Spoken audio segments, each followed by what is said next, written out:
ओम अज्ञानतिमिरन्धस्य ज्ञानाञ्जना शलाकया चक्षुमितमेन तस्मै श्रीगुरवे नमः। श्रीचैतन्यमनोभीष्टं स्थापितं येन भूतले स्वयं रूपा कदा मह्यं ददाति स्वपदान्तिकं। वन्देऽहं श्रीगुरो श्रीयुतापदकमलं श्रीगुरुन् वैष्णवं श्रीरूपं साग्रजातं साग्रजातं तं सजीवं साद्वैतं सावधूतं परिणसहितं कृष्णचैतन्यं देवं श्रीराधा कृष्णपादां श्रीगणललिता श्रीविशाखान्वितांश्च। हे कृष्णा करुणा सिंधु दीन बंधु जगतपते गोपेश गोपीकांत राधा कांत नमस्ते।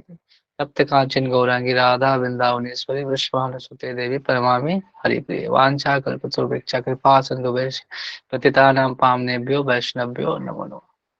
जय श्री कृष्ण चैतन्य प्रभु नित्यानंद श्री अद्वैत गदाधर शिवासादि गौर भक्तवृंद। हरे कृष्ण कृष्ण कृष्ण हरे हरे हरे राम राम राम हरे हरे। तो फिर से एक स्वागत है भगवद गीता की कक्षा में। तो हम लोग अभी पहला अध्याय खत्म हुआ था, दूसरे अध्याय के हम लोग 16वां श्लोक है, हम लोगों ने कंप्लीट किया था। तो 16वां श्लोक था, कल हम लोगों ने पढ़ा था जो आत्मा और जो देह है, हमारा शरीर है, भौतिक शरीर है, उसके जो अंतर है, डिफ्रेंशिएट है, डिफरेंस क्या है, उसके बारे में हम लोगों ने पढ़ा था। तो आज हम लोग पढ़ेंगे आत्मा का जो गुण। आत्मा अगर शरीर में होता है तो आत्मा की स्थिति क्या है, आत्मा का गुण क्या है, आत्मा के कारण कैसे शरीर में चेतना स्थित रहती है, व्याप्त रहती है, और आत्मा का क्या भूमिका हमारे शरीर में, तो उसके बारे में हम लोग आज चर्चा करेंगे। तो ये श्लोक अभी भगवान अर्जुन को आत्मज्ञान के माध्यम से उनको बता रहे हैं, अभी आत्मज्ञान दे रहे हैं। तो वो आत्मज्ञान सिर्फ अर्जुन के लिए नहीं, ये आत्मज्ञान हमारे लिए भी जरूरी है। तो अगर आत्मा का ज्ञान नहीं होगा तो हम इस देह को ही अपना सब कुछ सर्वस्व मान के ही चलेंगे, फिर इस देह से हम निकल नहीं सकते। तो हम इसीलिए आत्मज्ञान हमें जानने की आवश्यकता है। तो ये श्लोक हम पढ़ेंगे एक बार, श्लोक का अनुवाद और फिर इसके तात्पर्य के माध्यम से इस श्लोक को जानने का प्रयास करेंगे। तो श्लोक इस प्रकार से है, अविनाशी तु तद्विद्धि येन सर्वम इदं ततम विनाशम विनाशम अस्य न कंचित कर्तुम अर्हति। अविनाशी तु तद्विद्धि येन सर्व इदं ततम विनाशम अवश्य अस्य न कश्चित कर्तुम अर्हति। अविनाशी तु तद्विद्धि येन सर्वम अविनाशी तु इदं ततम। तद्विद्धि येन सर्वमिदं ततम्।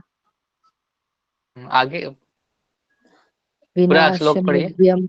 हाँ, अविनाशी तु तद्विद्धि येन सर्वमिदं ततम्। विनाशमव्ययस्यास्य न कश्चित् कर्तुमर्हति। और कोई पढ़ना चाहेंगे?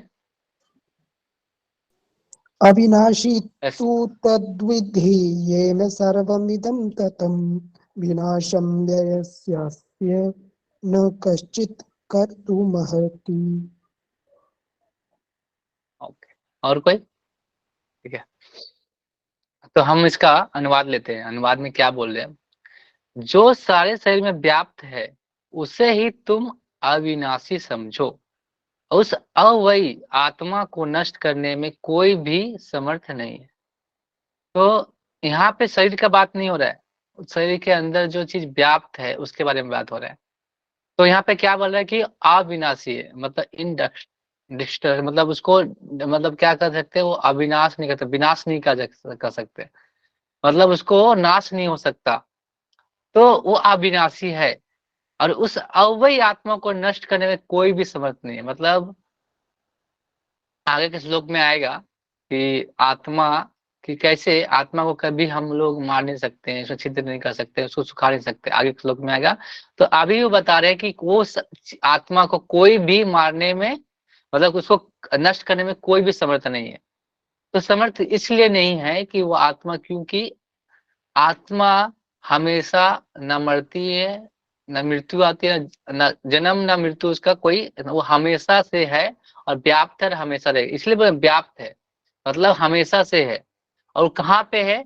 वो हमारे शरीर के स्थान के बारे में बताता है। हृदय में वो स्थित है। आत्मा और परमात्मा दोनों साथ में अवस्थित रहते हैं, साथ में। तो जो शरीर को ये जो एनर्जी देते हैं ना, शरीर को हमको कौन इतना जो ऊर्जा शक्ति कौन प्रदान करता है? आत्मा। हाँ, अगर आत्मा, जैसे कि आप देखेंगे कि अगर आत्मा निकल जाता है तो आदमी क्या हो जाता है? उसकी चेतना नष्ट हो जाती है, वो ऐसे ही पड़ा रहता है। उसका सब शरीर दिखता है लेकिन उसके अंदर कोई चेतना नहीं होती। तो यही अंतर है। अगर अगर आत्मा ना रहे, व्याप्त रहे, तो वो शरीर क्या है? पूरी तरह से कोई काम का नहीं है। क्या हो जाता है? यूजलेस। तो ये आत्मा के ही वजह से हमारा सारा जो शरीर है ऐसे चल पाता है। जो इसको हम ऊर्जा प्रदान करता है, हमें ऊर्जा जो प्रदान करता है वही वही चीज करता है। तो तात्पर्य में प्रभुपाद क्या लिखते हैं उसको पढ़ेंगे और फिर हम उसको जानने का प्रयास करें। तात्पर्य में प्रभुपाद लिखते हैं कि संपूर्ण शरीर में व्याप्त आत्मा प्रकृति का अधिक स्पष्ट वर्णन है। मतलब क्या बोल रहे हैं इस श्लोक में? जो संपूर्ण शरीर है, हमारा शरीर है, उसमें एक आत्मा क्या है के अध्ययन के बारे में, प्रकृति के अधिक स्पष्ट करने का वर्णन किया जा रहा है इसमें। इसमें क्या बोल रहा है? जो शरीर में सबसे व्याप्त है उसको, हमारे शरीर में अगर हम जिंदा है, हम बोल रहे हैं, हमारा ये हाथ चल रहा है, ये चल रहा है, क्यों हो रहा है? क्योंकि कोई तो है वो जो हमको इसको चला रहा है। तो कौन है वो? कौन है? आत्मा। आत्मा। वाह।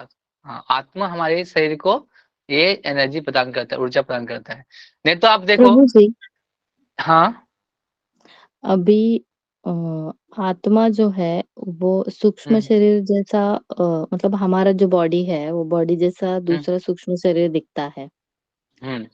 तो हमेशा वो रामानंद सागर के जो सीरियल थे अभी के, हम्म। महाभारत और जितने भी अ, अपने हिस्ट्री के सीरियल बताए गए, तो आत्मा हम्म। को वो दिया जैसा दिखता है क्या? और मैं इसका जवाब दूंगा लास्ट में। अभी इसको पढ़ लेते हैं, लास्ट में हम लोग ये क्वेश्चन का आंसर करेंगे। इसको पूरा कंप्लीट कर लेते हैं, फिर मैं ठीक बताता हूँ प्रभु जी, यस इसके बारे प्रभु में। जी। ओके। तो यहाँ प्रपाद अभी तात्पर्य में ये लिख रहे हैं कि जो शरीर है वो हमारा व्याप्त है, और वह चेतना, मतलब वो चेतना कैसे होती है? वो चेतना के वजह से हमारा मतलब वो चेतना कौन प्रदान कर रहा है? वो हमारा क्या प्रदान कर रहा है? वो आत्मा प्रदान कर रही है।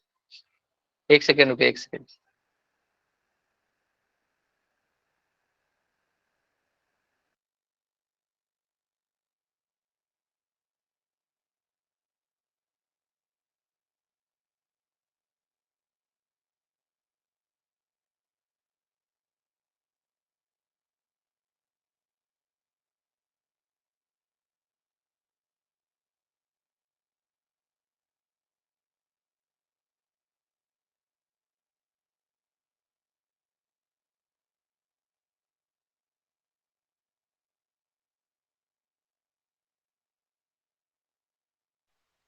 हरे कृष्ण, सॉरी। तो अभी हम कहा थे कि जो चेतना का जो भी है, हमको जो चेतना हमको प्राप्त होती है, किसकी वजह से प्राप्त हो रही है? हमारे आत्मा के वजह से प्राप्त हो रही है। तो प्रपात लिख रहे हैं कि अगर हमें शरीर में सुख दुख का अनुभव हो रहा है, मतलब सुख दुख का भी अनुभव हो रहा है, तो हमारे अंदर अगर चेतना ना हो तो उस सुख दुख का भी अनुभव नहीं होगा। जैसे कोई मर जाता है, तो आप उसको कितनों मारेंगे, उसको कितनों काट देंगे, उसको चेतना, उसका कुछ महसूस होता है क्या? नहीं महसूस होता है। तो एक बात और होता है कि आप जब कोमा में होते हैं, डॉक्टर जब कोमा में जाता है कोई व्यक्ति, तो उसके शरीर में भी कोई मतलब उसके शरीर में भी कोई महसूस नहीं होता। उसको पेन कुछ भी काटते करते तो उसको महसूस नहीं होता है। तो उसके अंदर चेतना है कि नहीं है? आप कैसे बता सकते हैं इसको? मतलब वो तो उसके साथ तो चलती रहती है, लेकिन कुछ तो सुख दुख का अनुभव तो नहीं होता, उसके बाहरी चीजों का कोई अनुभव नहीं होता। तो उसके अंदर चेतना है कि नहीं है? है तो कैसे है? आप बताइए, आप लोग में से आंसर। है प्रभु जी, चेतना तो होगी ना प्रभु जी, क्योंकि उसका शरीर में से आत्मा तो बाहर नहीं निकला है। हम्म। ये भी है। और और कोई आंसर? जब तक वो वेंटिलेटर पे है, सांस ले रहा है, तब तक तो वो चेतना है, ऐसे हम समझ सकते हैं। हाँ, इसका आंसर भी वो प्रपात इसमें हम लास्ट में जाके करेंगे कि ये जो भौतिक वैज्ञानिक बोलते हैं ना कि आत्मा नहीं है, उसका भी उदाहरण देते हैं।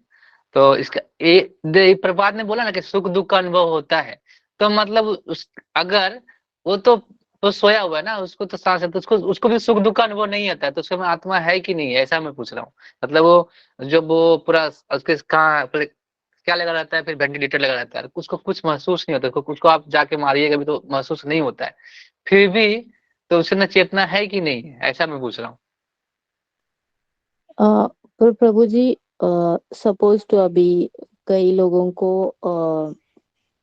ऐसा कुछ रोग हो जाता है या कुछ पैरालिसिस। तू प्लीज प्लीज जाते, तू बोल, मैं नहीं बोलना, जा। सॉरी सॉरी प्रभु जी। तो ऐसे जहाँ पे ना कभी उनके हाथ को मतलब ऐसे उंगली से काटा जाए या कुछ ऐसे मतलब ये किया हम्म जाए, तो उनको वहां पे सेंसेशन नहीं रहता, ऐसा भी कुछ हो जाता है कभी कभार। हम्म सपोज टू पैरालिसिस हो गया या कुछ ऐसा एक्सीडेंटल कुछ चीजें हो गया, तो वो तो शरीर का भाग हो गया ना प्रभु जी, की वहां पे उनको सेंसेशन नहीं है, लेकिन अंदर की साइड से तो वो ब्लड जा रहा है, आ रहा है, वो सब क्रियाएं हो रही है ना। हम्म, ओके। मैं इसका एक एक एनडीए करके एक संस्था है, उसमें ने उसने ने क्या क्योंकि जिससे हमारे शरीर में बहुत सारे बॉडीज होते हैं और भी सूक्ष्म, जो आपने बोला था सटल बॉडी होता है हमारा, और ग्रोस बॉडी होता है। तो ग्रोस बॉडी जो हमको दिख रहा है ना, वो ग्रोस बॉडी है, और एक सटल बॉडी होता है। सटल मतलब अपना सूक्ष्म, हमारे शरीर जैसा भी एक शरीर होता है। तो चेतना भी बहुत तरह से हमारे साथ, चेतना अब मैं चेतना का चार चार बताता हूँ, चार स्थिति होते हैं चेतना का। जो स्लिप होता है ना हम लोग का, चार स्लिप चार चेतना। तो किस प्रकार से चार चेतना, इससे आपको थोड़ा समझने में थोड़ा आसानी होगी। चार चेतना के माध्यम से हम समझ सकते हैं। तो एक चेतना ऐसा है कि उसमें जो सूक्ष्म शरीर है, उसकी चेतना कहाँ तक बड़ी रहती है, ग्रोस बॉडी, मतलब उसको बोलते हैं जागृति। मतलब अगर जो सूक्ष्म शरीर है वो कितना, हमारे जो ऊपर का जो शरीर है, भौतिक शरीर के ऊपर एक चेतना बनी है, तो उस अवस्था को बोलते हैं जागृति, मतलब जागृत अवस्था में। एक स्थिति है स्वप्न। स्वप्न अवस्था में क्या होता है, जो हमारा जो कॉन्शियसनेस, जो चेतना है, वो कहाँ, सटल बॉडी पे होती है, जो सूक्ष्म शरीर में होती है। जैसे आप हम ड्रीम देखते हैं, ड्रीम देखते हैं तो हमारा शरीर तो सोया रहता है, सोया रहता है ना। तो जो सटल बॉडी है वो सब कुछ करते दिखता है करते हुए, और हमको क्या लगता है, वो हम रियलिटी में देख रहे हैं। हम कोई अगर आपको दुरा रहा है, कोई आपके पीछे शेर पड़ा है, आप कहीं से गिरते हुए दिखते हैं, तो क्या आप सच में गिर रहे हैं, नहीं, वो सटल बॉडी के कारण दिखता है कि आप भी उस सपने में गिर रहे हैं। लेकिन महसूस तो आपको लगता है, डर लगता है ना, वो सारा फीलिंग क्या लगता है, रियलिटी में लगता है। तो वो चेतना कहाँ तक रहती है, वो सिर्फ सटल बॉडी तक चलती रहती है। अब तीसरा स्थिति होता है आपका सुषुप्ति। वो उसमें कोई मतलब वो ना, वो सटल बॉडी तक भी एग्जिस्ट नहीं करती, मतलब सुषुप्ति अवस्था, मतलब आप जब से सोए रहते हैं तो सुषुप्ति अवस्था रहती है। आपका ड्रीम नहीं रहता, सुषुप्ति अवस्था मतलब सुषुप्त, कोई भी क्रिया नहीं होती है, स्लीप अवस्था में रहते हैं, डीप स्लीप जैसे बोलते हैं हम। गहरी नींद में सोए रहते हैं तो कुछ पता नहीं, आपको कोई दौड़ाता है, कोई आपको हिलाता है, तो आपको चेतना वापस में बहुत टाइम लगता है, क्योंकि वो चेतना डीप स्लीप में हम लोग सोए रहते हैं। और एक अवस्था होती है समाधि। तो समाधि अवस्था क्या होती है, स्पिरिचुअल लेवल, मतलब आप आत्मा के अवस्था में जाकर पहुंच जाते हैं, उस अवस्था को बोलते हैं समाधि।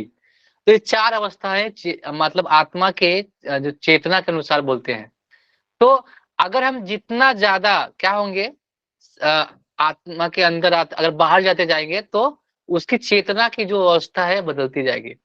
तो हम जब कोमा में होते हैं तो हमारा जो सटल बॉडी है, वो वो सटल बॉडी में हमारी चेतना रहती है। हमारे जो ग्रोस बॉडी है ना, उसमें चेतना उस समय नहीं काम करती, लेकिन हमारा सटल बॉडी अवस्था में रहती है, और आत्मा उस समय भी उस बॉडी पे रहता है। अगर वो आत्मा निकल जाता है तो पूरी तरह से चेतना खत्म हो जाती है।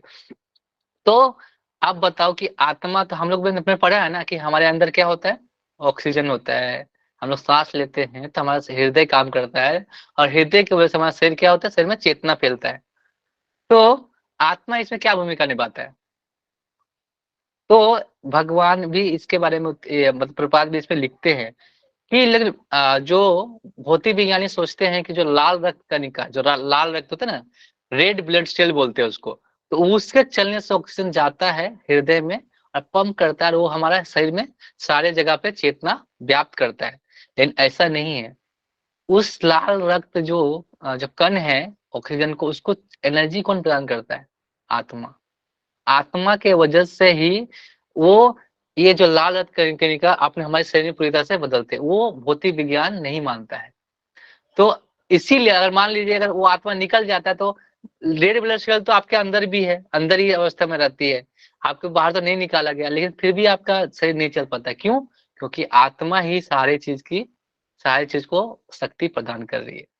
अगर अगर वो भौतिक विज्ञान नहीं मान रहे हैं तो वो नहीं समझ पा रहे हैं, क्योंकि आत्मा को नापने में असमर्थ है। क्योंकि आत्मा के बारे में, आत्मा का जो स्थिति है, जो आत्मा है उसका जो जो साइज है, उसके बारे में श्वेता उपनिषद में बोला गया है कि इस केस के अग्रभाग के 10,000 भाग के बराबर क्या होता है?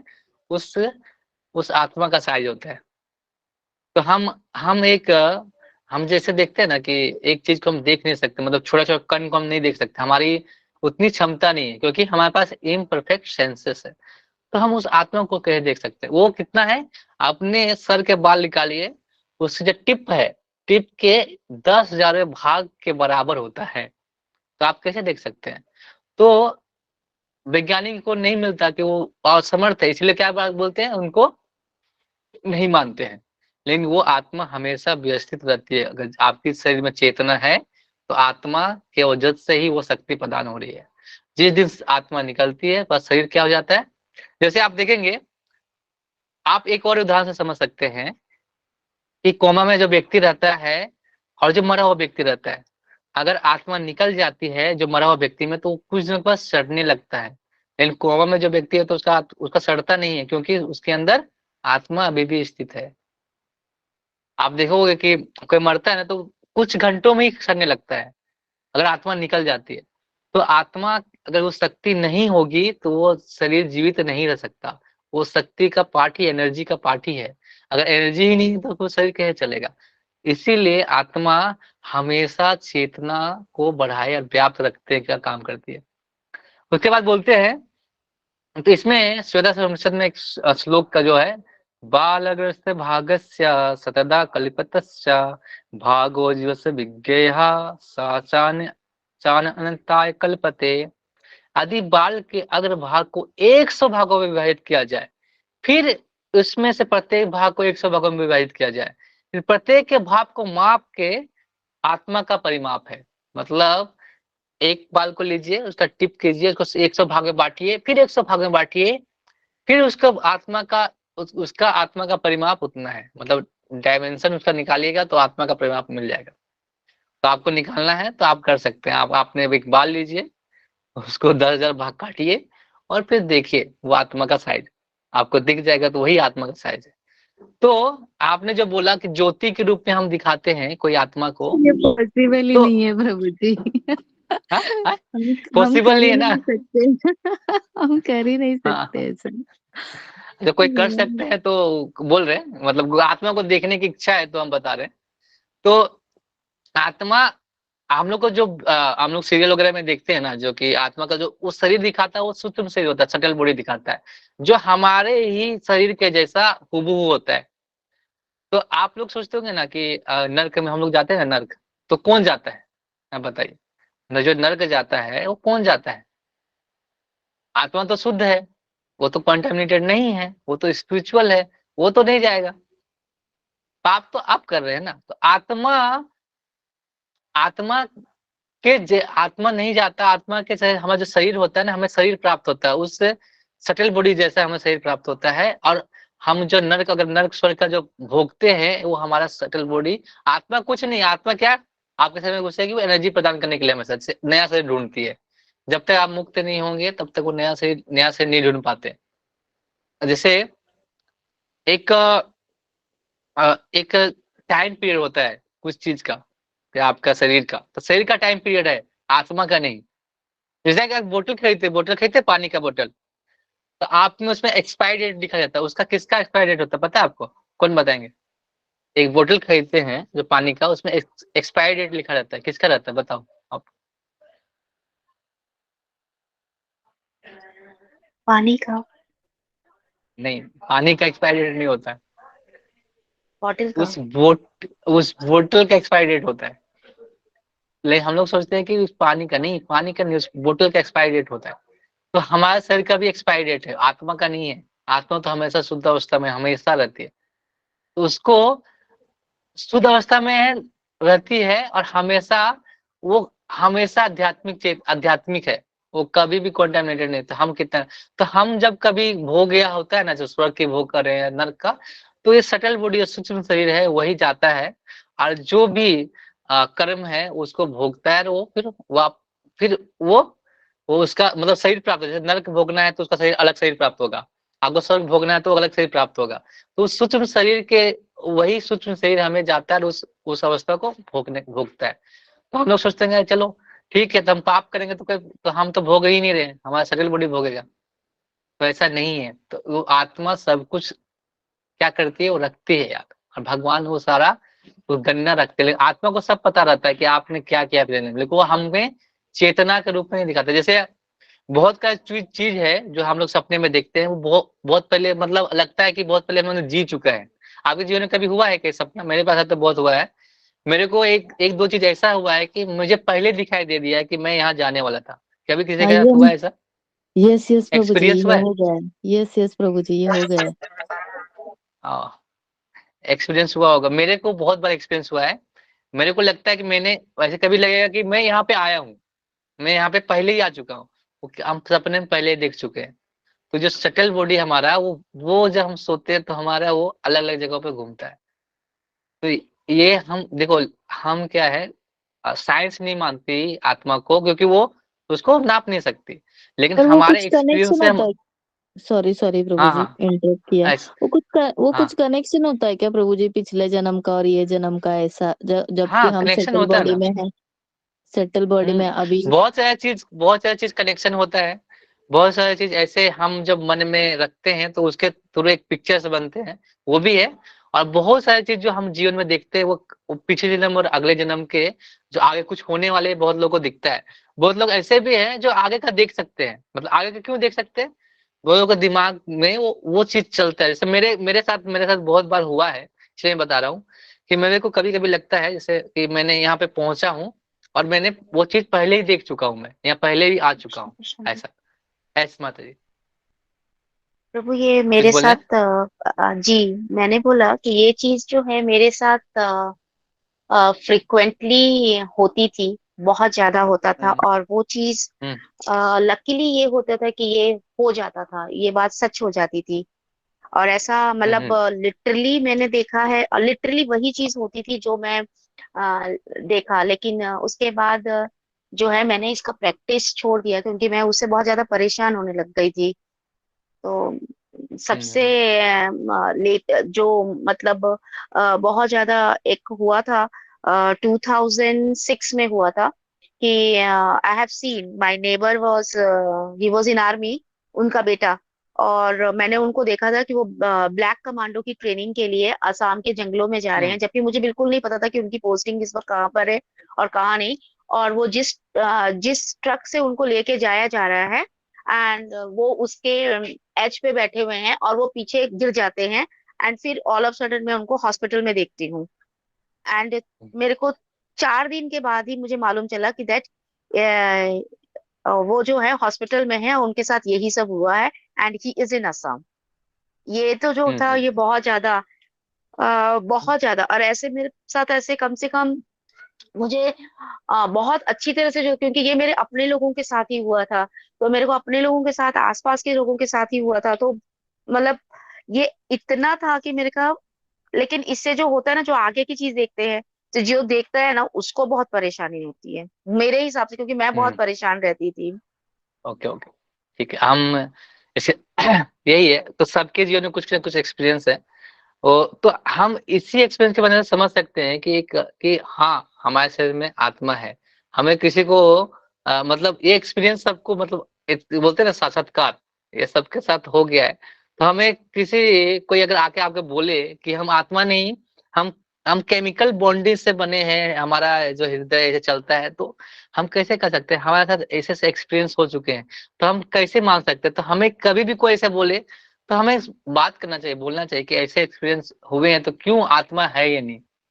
ऐसे भी एक बहुत सारे डेथ एक्सपीरियंस हुए हैं। हम जो near death experience, near death experience में क्या होता है कि बहुत सारे लोगों ने स्टेटमेंट दिया है कि जब उनकी ऑपरेशन हो रहा था ना, ऑपरेशन, तो उनको क्या किया जाता है? उसको बेहोश किया जाता है। तो उन्होंने बोला कि मैंने मैं देख रहा था वहीं पे कि मेरे शरीर को काटा जा रहा था, मेरे शरीर को चीर चीर बाहर किया जा रहा था, और मुझे पेन नहीं हो रहा था, और मैं सब कुछ देख रहा था। तो ये ऐसे भी एक्सपीरियंस हुआ। आपको यूट्यूब में खोलोगे तो मिल जाएगा, आपका कहीं पे तो मिल जाएगा आपको। तो वो शटल बॉडी है, वो हमेशा क्या करती है, वो आपकी चेतना कहाँ पे स्थित है। आप जितना चेतना आप भौतिक सिरों पे जाएंगे तो उतना कॉन्टेमिनेटेड हो जाएंगे। और जब शरीर के अंदर, हम बोले ना कि शरीर की आत्मा के अंदर जब हम जाते जाएंगे, तो वो अवस्था क्या होती है? समाधि की अवस्था। कौन जाता है समाधि में? जो आत्मा के स्तर पर जाता है। तो हम जितना आत्मा के स्तर जाएंगे उतना ज्यादा हम खुश होते जाएंगे, उतने पीस होते जाएंगे, उतना ज्यादा हमको खुशी प्रदान होगी। क्यों? क्योंकि आत्मा हमेशा आनंद में है। ये बॉडी में हम रहते हैं, इस बॉडी के चेतना है, बॉडली चेतना है, हमारी जो चेतना हमारे शरीर में चेतना है, इसकी वजह से हम दुख में हैं। कि शरीर को दुख होता है, या शरीर को दुख हो रहा है, शरीर के वजह से हमको दुख, ये शरीर शरीर हमको दुख, कुछ भी होता है तो दुख का प्रदान होता है, लेकिन वो दुख को प्रदान करे, मतलब दुख को जानने के लिए जो शक्ति देता है ना, वो आत्मा ही देता है। तो हम आत्मा के स्तर पर जब जाएंगे तो ये दुख सुख पूरा तरह से हमें अनुभव, दुख सुख का जो है वो समाधि समाधि में होता है तो कुछ पता तो ही चलता है बाहर में क्या हो रहा है। और एक भी होता है जब हम सो जाते हैं गहरी नींद में, वो भी पता नहीं चलता, हमको कुछ नहीं पता चलता। लेकिन दोनों में अंतर है। दोनों में अंतर है कि आप सो रहे हैं तो आप शरीर को पूरा तरह सुषुप्ति में ला रहे हैं, और एक अवस्था है समाधि, मतलब हम पूरी चेतना को आत्मा में लगा रहे हैं। तो दोनों में अंतर है, ये नहीं कि दोनों समाधि में पहुंच गए, ऐसा नहीं है। तो अभी आगे का सवाल हम लोग थोड़ा सा आगे पढ़ लेते हैं, उसके बाद हम आगे का सवाल लेंगे। ओके, हरे कृष्ण।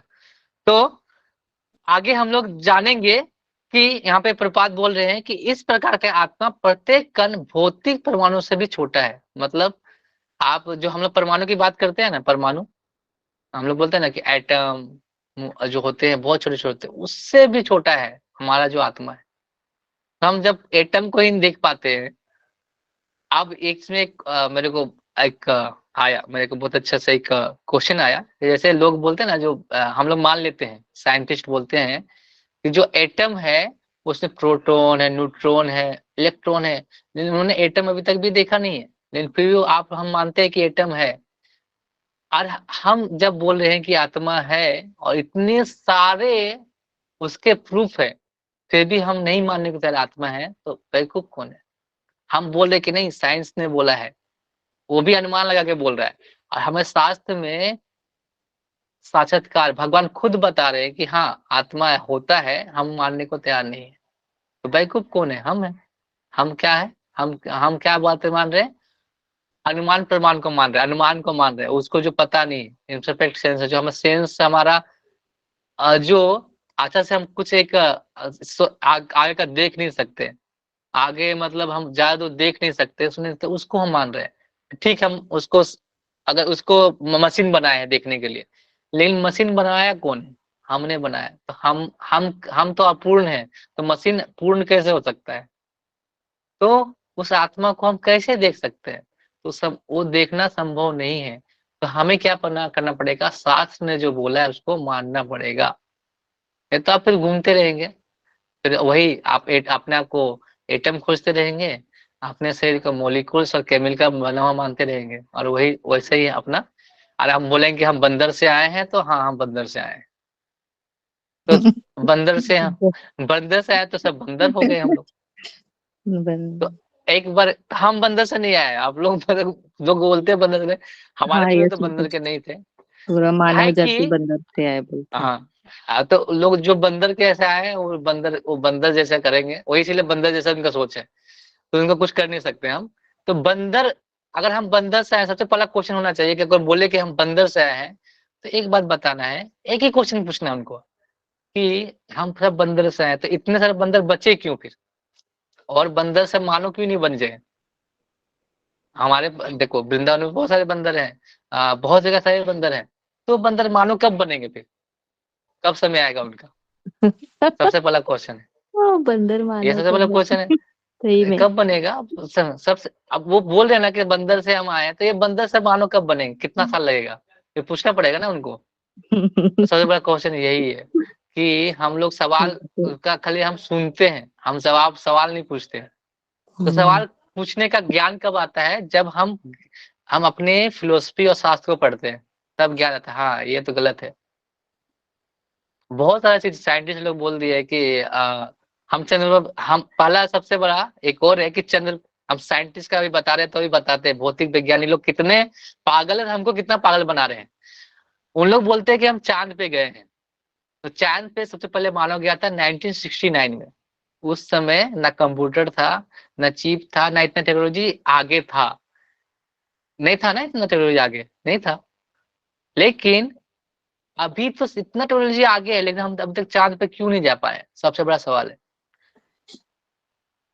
हाँ बराबर है। चांद पे, चांद पे क्यों नहीं, आप अगर यूट्यूब पे देखोगे ना, the moon moon landing hoax, तो आपको आएगा कि ये मून लैंडिंग हुआ ही नहीं था कभी, कोई मून पे गया ही नहीं है।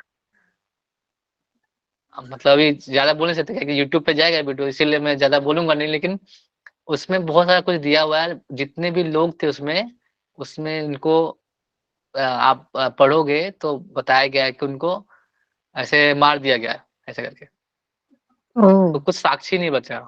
तो वो चीज आपको ज्ञान होना चाहिए कि हमको वैज्ञानिक लोग कैसे मूर्ख बना रहे हैं।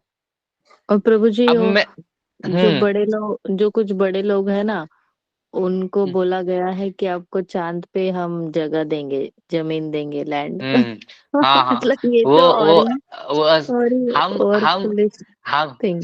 देखो कितना, कितने मानो, कितने, मतलब क्या बोल सकते, अभी मैं इसका आंसर देता हूँ, मानो कितने ज्यादा, मतलब क्या बोल सकते हैं, पागल है कि अब देखो हम जब पृथ्वी को इतना गंदा बना रहे हैं, मतलब अगर ऐसे अगर पहुंच भी गए तो करेंगे क्या वहां पे, अगर पृथ्वी पे हम लोग क्या कर रहे हैं, आहार निंदा भय मैथुन, इतना बड़ा जगह दिया है भगवान में, फिर भी हम लोग कहाँ जा रहे हैं, चंद्रमा पे।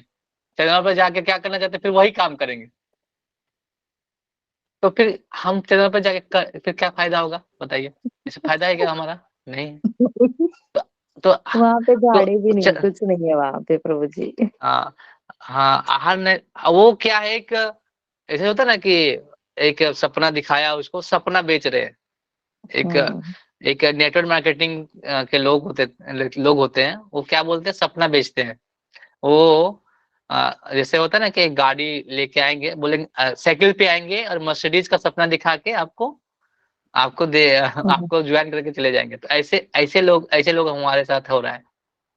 तो वहां चले भी गए तो क्या फायदा, प्रपात बोलते थे कि आप वहां जा सकते हो, लेकिन इस शरीर से नहीं, आपको अलग शरीर मिलता है। हर हर प्लेनेट पे, हर हम्म। ग्रह पे लोग रहते हैं, हर जगह पे। एक बुक है, हम्म। अन्य ग्रहों की सुगम यात्रा, the journey of other planet. तो वो भी आप कर सकते हैं, लेकिन इस शरीर से नहीं। हर हर जगह का अलग शरीर है। सूर्य पे भी इंसान रहते हैं, चंद्र पे भी रहते हैं, हर ग्रह पे, हर जगह पे एक इंसान रहते, इंसान मतलब अलग अलग जीव रहते हैं, अलग अलग शरीर होता है उनका। हम इस शरीर से, इस शरीर किसके लिए है, इस जगत के लिए है, इस पृथ्वी के लिए। हम उस दूसरे जगत पे नहीं जा सकते। अंतरिक्ष तक जा सकते हैं, अंतरिक्ष तक मतलब अंतरिक्ष तक जाओ, इधर तो घूम के आ गया, लेकिन कैसे पता कि हम चंद्रमा पर गए हैं, वो कोई प्रमाण नहीं, कोई साक्ष्य नहीं। बस वो एक वीडियो बना के दिया, और हम लोग उसको उनको मान लिए कि हाँ हम चंद्रमा पर गए हैं। और हमको पढ़ाया जाता है 1969 में नील आर्मस्ट्रांग ने पहला कदम लगाया, चढ़ाया था चंद्रमा पे, ऐसे। बस, और हम लोग वही रट के पढ़ रहे हैं। सही ओके, में। आगे हम लोग पढ़ते हैं थोड़ा, उसके बाद फिर आगे हम लोग क्वेश्चन लेंगे। हरे कृष्णा। तो आगे में आत्मा के 5 प्राण, प्राण में तैरता है, 5 प्राण जो आत्मा के हैं, जो अनु आत्मा है, 5 प्राण में तैरता है। पहला होता है प्राण, अपान, व्यान, समान तथा उदान। तो मैं इसके बारे में थोड़ा और बाद में बताऊंगा, लेकिन ये 5 प्राण के बारे में ये आगे चर्चा है। 7वें अध्याय में, 8वें अध्याय में जो कोष वगैरह हम पढ़ेंगे, प्राण में कोष, सब में हम लोग थोड़ा पढ़ेंगे। लेकिन इस 5 प्राण में तैरता है, प्राण, अपान, व्यान, समान तथा उदान, ये आप याद कर सकते हैं। तो ये हृदय के भीतर, मतलब भगवान प्रभुपाद बता रहे कहाँ रहता है आत्मा, हृदय के भीतर स्थित रहता है। और देहधारी जीव के पूर्ण शरीर, पूरे शरीर पर अपना प्रभाव का विस्तार है। मतलब वो यहाँ रहता है और सारे शरीर में उसकी चेतना व्याप्त रहती है, मतलब उसके वजह से सारा एनर्जी, जैसे एक कोड लगाते हैं तो उसे तार जैसे फैलते हैं, सब तार में फिर हम बिजली, तार जब फैलता है उसी प्रकार से वो उसके एनर्जी, मतलब उसके जो शक्ति है, पूरा प्रभाव उनके पूरा शरीर में रहता है। जब आत्मा 5 वायु के कलमश से शुद्ध कर लिया जाता है तो उसे आध्यात्मिक प्रभाव प्रकट किया जाता है। तो अभी कलमश की बात हो रहा है, तो आत्मा के 5 वायु है ना, वायु जो बता रहे हैं, ये कलमश से शुद्ध हो जाता है। तो हम बोलेंगे फिर तो आत्मा अशुद्ध होगा नहीं, मतलब जो आत्मा हमेशा आध्यात्मिक है, लेकिन वो ढक जाता है उस 5 कलमश से, तो जो आध्यात्मिक गुण वो प्रकट नहीं कर पाता है। तो आध्यात्मिक गुण प्रकट नहीं कर पाएगा तो क्या होगा, वो जो आध्यात्मिक चीज को नहीं देख पाएगा। तो इसके वजह से वो, अगर ये कलमश जब शुद्ध हो जाते हैं तो हमको अच्छे से दिखाई देता है। तो इसका समाधान है, इससे कैसे देख सकते हैं पता है, एक बताया गया हठ योग, एक योग होता है, हठ योग के विधि से भी हम ये कलमश को उतार सकते, प्राण को, ये जो प्राण घेर रहते हैं ना आत्मा को, उसको शुद्ध कर सकते हैं। लेकिन उससे भी ऊपर भगवान बताते हैं जो भक्ति का योग है। लेकिन हठ योग के में ये बता रहे हैं, तो कोई हठ योग करता है, इसमें लिखते हैं हठ योग का प्रयोजन विविध आसनों द्वारा 5 प्रकार के प्राणों को नियंत्रित करना होता है जो आत्मा को घेरे हुए हैं। यह योग किसी भौतिक लाभ के लिए नहीं, अपितु भौतिक आकाश के बंधन से अनु आत्मा के मुक्ति के लिए किया जाता है। तो अगर ये व्यायाम हम क्या शरीर के लिए नहीं करते हैं, जो हमारा आत्मा है उसको मुक्ति के बंधन, मतलब जो चारों तरफ से घेरे हुए ना कलमश, उसको शुद्ध करने के से उसके लिए क्या करते हैं, बंधन से निकलने के लिए हठ योग का प्रयोग कर सकते हैं आप। वो हठ योग में बहुत सारा प्राणायाम होता है, आसन होता है, ये सब आसन का प्रयोग कर सकते हैं। तो कोई करना चाहते हैं तो कर सकते हैं हठ योग करके आप उस विधि से इस आत्मा के मुक्ति के लेवल तक, मुक्ति कर लिया मतलब मुक्ति की अवस्था तक जा सकते हैं। ये भी लेकिन वो पॉसिबल बहुत, नहीं है ना प्रभु जी, हठ योग? हठ योग पॉसिबल इस अभी नहीं है कलयुग में, लेकिन जब धृतराष्ट्र महाराज थे, जब सब कुछ हो गया था, पांडव जब को शासन मिल गया था, तो तब भी वो धृतराष्ट्र क्या बैठे हुए थे, मतलब उस जगह पे, मतलब राज चाहते थे, मतलब राज का भोग कर रहे थे। तो विदुर महाराज उनको बोलते ना कि तुम जाओ जंगल में, तो जंगल में जाकर हठ योग करके वो अपने जो आत्मा को परमात्मा, मतलब आत्मा को, आत्मा के स्तर पर जाते हैं। तो वो प्राणायाम कर सकते हैं, लेकिन अभी नहीं कर सकते हैं क्योंकि हमारे पास वो पेशेंस नहीं है, और वो हमारे पास उतनी, क्या बोल सकते हैं, आ लाइक हम पात्र नहीं, मतलब अभी अभी का समय में समय ही नहीं है आपको हटे, आपको 5 मिनट बैठने बोलेगा तो 5 मिनट बैठ नहीं सकते, 5 मिनट एक आसन में बैठने बोलेगा तो वो नहीं कर सकते, इसीलिए हम उपयुक्त नहीं है, इसीलिए हम हठ योग करने के योग नहीं लेकिन ये विधि है, वो मतलब विधि बता रहे हैं कि आप इस विधि से जा सकते हो, अगर कोई करना चाहता है तो कर सकता है। तो बहुत सारे जो योगी है, जो हिमालय वगैरह में भी रहते हैं, तो बहुत सारे लोग हठ योगी नहीं बोलते कि हठ योगी है, तो हठ योगी से भी वो आत्मा को मुक्ति प्रदान कर, आत्मा को मुक्ति कर सकते हैं, ऐसा व्यवस्था है। तो इस प्रकार, तो अणुआत्मा को सारे वैदिक साहित्य ने स्वीकारा है, और प्रत्येक बुद्धिमान व्यक्ति अपने व्यवहारिक अनुभव से इस प्रत्यक्ष अनुभव करता है। मैंने जब बताया आपको अनुभव, एक्सपीरियंस को बताया ना, जो हम लोग अनुभव करते हैं, तो हमको सब अनुभव से पता चल जाता है कि हाँ, जो बुद्धिमान होता है उसको पता चल जाता है अनुभव से। आप लोग को आप अपनी बुद्धिमत्ता समझ लिए ना कि हाँ, आत्मा परमात्मा है, इसकी वजह से हमारी जो चेतना विकसित होती है वो आत्मा की वजह से है। अगर वो मूर्ख व्यक्ति है तो क्या है, अनु आत्मा को सर्वव्यापी विष्णु के रूप में सोच सकता है। तो वो क्या सोचता है ना, मतलब जो मूर्ख है वो आत्मा को ही भगवान के तत्व के रूप में समझता है। तो ऐसा नहीं है, आत्मा, अनु आत्मा और विभु आत्मा, भगवान विभु आत्मा है, तो वो उनका अंश मात्र है, वो आत्मा विष्णु तत्व नहीं है। विष्णु तत्व अलग है, वो भगवान भगवान के जो अंश है, परमात्मा जो अंश है वो अलग है, जो उस अंश से हम आए हैं, लेकिन हम वो नहीं है। मतलब ये बोलते हैं ना कि हम परमात्मा के से अभिन्न है और उसके समान भी नहीं है। मतलब उसके समान नहीं है, अभिन्न है। मतलब अभिन्न मतलब उनके गुण थोड़े से हैं, गुण हैं। हम जब आत्मा के स्तर पर जाते हैं तो हमारे गुण भगवान के गुण से मेल खाते हैं, लेकिन वो भगवान अपनी स्थिति में हमेशा रहते हैं और आत्मा अपने एक स्थिति है नित्य सेवा भगवान की, वह स्थिति में रहता है। जैसे अगर कोई वैकुंठ जाता है तो भगवान जैसा शरीर प्राप्त होता है उसको, भगवान से तेज, भगवान जैसा शरीर, भगवान जैसा चारों चार भुजा। लेकिन भगवान के पास जो चीज है वो सब आपको लगेगा सब विष्णु से दिखेंगे आपको। आपने जब जय विजय का फोटो देखा होगा तो लगेगा हाँ विष्णु जैसा ही दिखते हैं, लेकिन वो कौस्तुभ मणि, गदा, पद्म वो भगवान के पास ही है। तो भगवान वही, मतलब भक्त भगवान के भाव में जब आता है तो वही भक्ति के जो शुद्ध आनंद की प्राप्ति कर सकता है ना। तो भगवान उस आनंद को देते हैं जब हम उस अवस्था में जाते हैं। तो आत्मा के अवस्था में जब जाएंगे तब हम उस आनंद की प्राप्ति कर सकते हैं। आप देखोगे कभी जब आप चेतना बहुत अच्छी होगी तो आप उस आनंद की अनुभूति कर सकते हैं। जैसे हम जब नए जब भक्ति में आते हैं, जब हम एक माला करते हैं तो वो अनुभूति अलग होती है, आनंद। वो आनंद जब फर्स्ट माला का जब होता है वो आनंद अभी आप तक अब फिर बाद में कभी होता नहीं है। हम फिर उस आनंद के लिए दौड़ते हैं। तो भगवान क्या करते हैं, हमें थोड़ा सा क्या करते हैं, वो रस प्रदान कर देते हैं, भक्ति रस। ये थोड़ा सा आप रस चख लो, तो थोड़ा चख लेते हैं। तो हम उसको दिन बार बार ढूंढते रहते हैं और जब तक नहीं मिलता। क्यों देते हैं, क्योंकि हम हमेशा भगवान को ध्यान रखें, हम याद करें। अगर उसी दिन दे देंगे तो फिर हम कोशिश नहीं करेंगे। जैसे इसमें एक प्रसंग आता है भागवतम में कि नारद मुनि, कोई एक भक्त मेरे को याद है, नारद मुनि को कैसे है कि उनको एक हृदय में पहले क्या किए, उनको दर्शन दे दिए भगवान ने। फिर भगवान की वो खोज करने लगे। तो क्या होता है, परमात्मा दर्शन दे देते हैं, उसको रस दे देते हैं, फिर उस रस को बार बार खोजना पड़ता है, बार बार।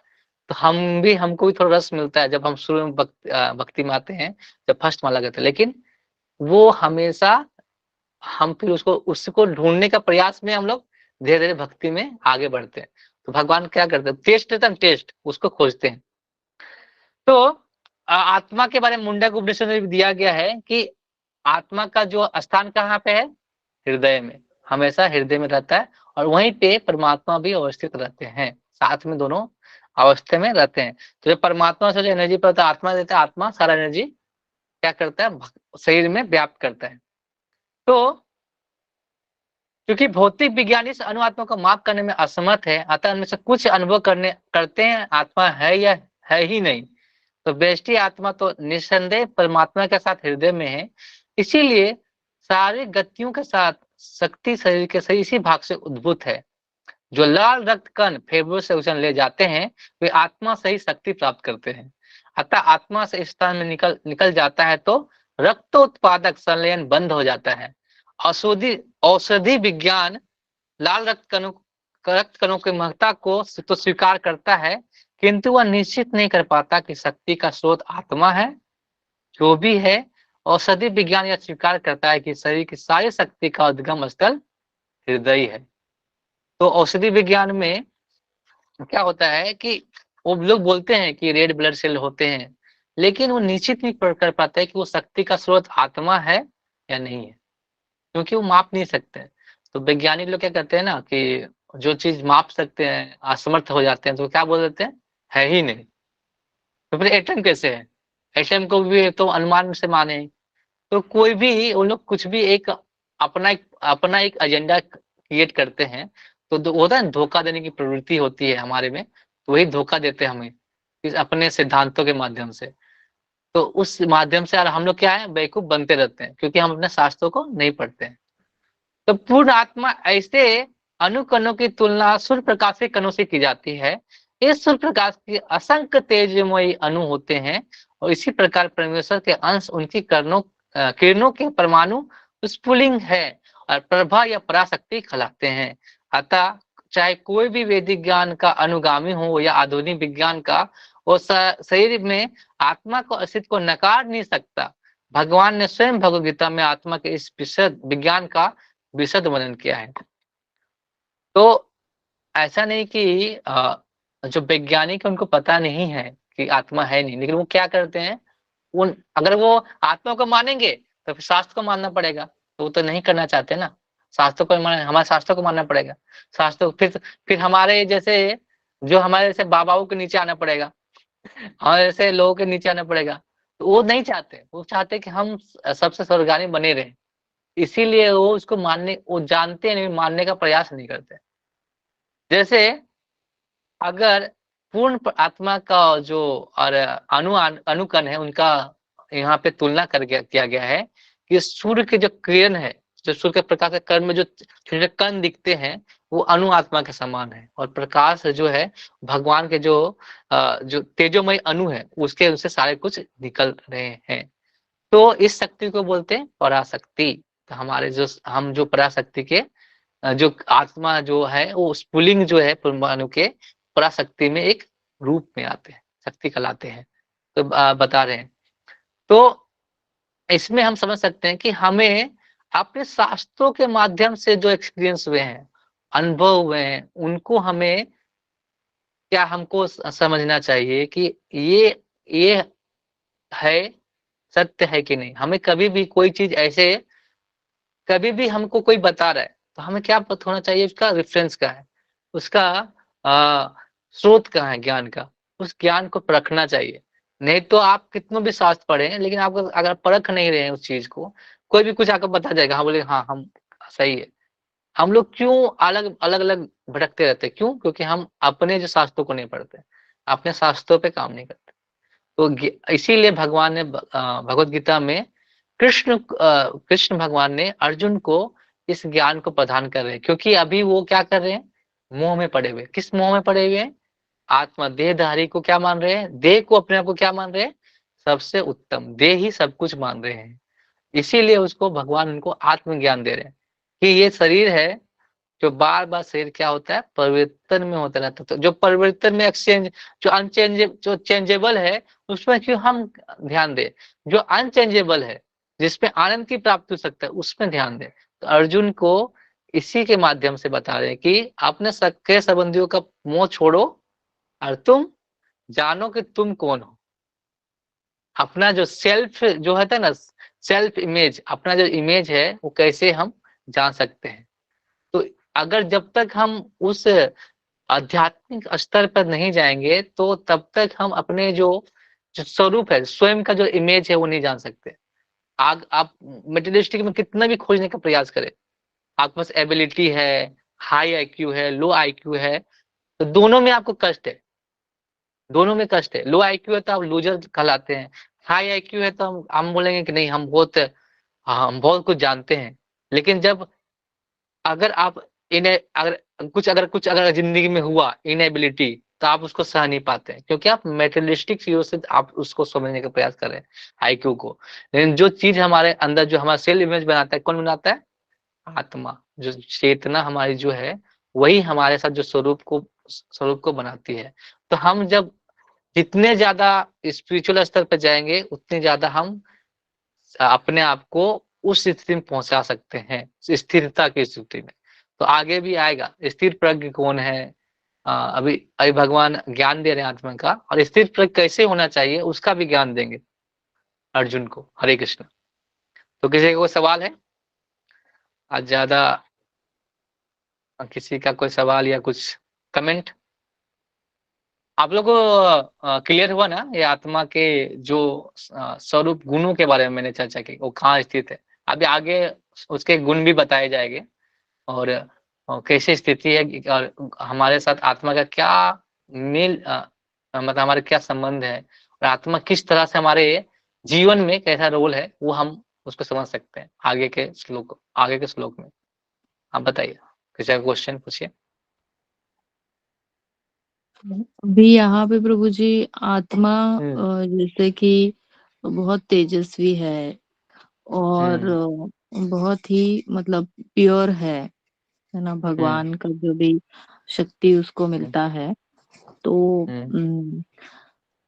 तो यहाँ पे बोला गया है कि शुद्ध है ना, मतलब उसको तो कुछ हम्म होता नहीं है ना, परिवर्तन होता है, हमने पहले हम्म भी देखा है। हम्म और मतलब क्या बोलते हैं, शुद्ध सत्व, जैसे कि और भी भगवान का जैसा उनमें गुण है वैसा है।